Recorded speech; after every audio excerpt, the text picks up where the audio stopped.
اسلام دنیا کا واحد مذہب ہے جس نے انسان کی باؤنڈریز کو مقرر کیا ہے، حدوں کو مقرر کیا ہے۔ وَتِلْكَ حُدُودُ اللَّهِ، اللہ نے اپنی حدوں کو بھی مقرر کیا ہے اور بندے کی حدوں کو بھی مقرر کیا ہے اور رشتوں کی حدوں کو بھی مقرر کیا ہے، اور اس حد کے اندر رہ کر انسان کو کہا ہے کہ تم یہ کر سکتے ہو۔ مثال کے طور پر اگر ماں باپ ہے نا، ٹھیک ہے وہ بچوں کے پیرنٹس ہیں، لیکن ان کی بھی باؤنڈریز کو اللہ نے مقرر کیا ہے کہ وہ بچوں کی زندگی میں ان کے بالغ ہونے تک ان کی اچھی تربیت کریں۔ یعنی اولاد کا ماں باپ کے اوپر جو حق ہے نا، جس کا ماں باپ ذمہ دار ہے، وہ یہ ہے کہ ان کو اچھائی برائی حرام حلال کی تمیز سکھائیں، اچھی تعلیم دیں، اچھی تربیت کریں۔ اس کے بعد وہ ان کی لائف میں انٹرفیئر کرنا چھوڑ دیں، ان کے سر پہ سوار نہ ہو جائیں، ان کے بارے میں وہ پوزیسو نہ رہا کریں۔ ان کی وجہ سے وہ جو ہے نا پورے رشتہ داروں سے، بچوں کی بیویوں سے اور بہویں سے اور ان سے جھگڑے کے چکر میں جو ہے نا وہ نہ پڑ جائیں، ان کو اپنے حساب سے جینے دیں۔ اگر ان سے کوئی غلطی بھی ہوتی ہے تو وہ پھر غلطی کریں گے، اس سے ان کو نقصان ہوگا، تکلیف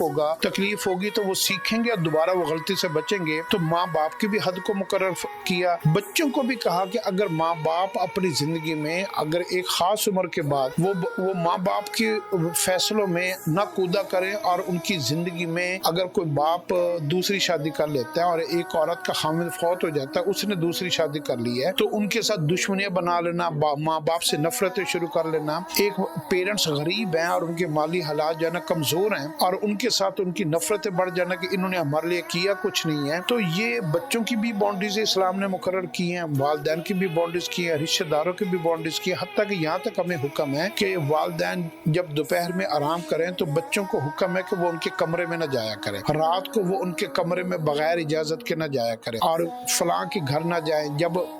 کون سے اوقات ایسے ہیں جب آپ کسی کے گھر جا سکتے ہیں؟ تو دوسروں کی لائف میں انٹرفیئر کرنا، اپنی حد کو نہ پہچاننا، اپنی حد کو پھیلانگ جانا، یہ بھی ہمارے درمیان میں زندگی میں ایک اختلافات کی بہت بڑی وجہ ہے۔ اب بیوی کے اپنا مزاج ہے، اپنی سوچ ہے، اپنی خواہشات ہے، اپنی پسند ناپسند ہیں، وہ کیسا پہنتی ہے، کیسا اس کو، تو اگر وہ خامد بیوی کی پسند ناپسند میں چھوٹی چھوٹی باتوں میں اختلافات کرنا شروع کر دے گا تو پھر وہ کرٹیسزم پیدا ہو جائے گی اور وہ اپنی حد کو کراس کرے گا۔ اور اسی طریقے سے خامد کی بھی اپنا لائف سٹائل ہے، اپنی سوچنے کا انداز ہے۔ تو یہ جو ہماری حدیں مقرر ہے نا، ہمارے ہاں اختلافات کی سب سے بڑی وجہ یہ ہوتی ہے کہ ہم اپنی حد کراس کر جاتے ہیں، ہم دوسروں کو اپنا غلام سمجھ لیتے ہیں، دوسروں کے بارے میں پوزیسو ہو جاتے ہیں، دوسروں کو ہم یہ چاہتے ہیں کہ جیسا ہم چاہ رہے ہیں نا وہ ویسے بن جائے، تو یوں ہم حد کو کراس کرتے ہیں۔ ایسے اللہ اور اللہ کے رسول کی نے ہمارے لیے جو حدیں مقرر کی ہیں تو ہم نے ان حدوں کو بھی کراس کر جاتے ہیں کہ اگر زندگی گزارنے کے جو فارمولے ہیں، صبح اٹھنا ہے،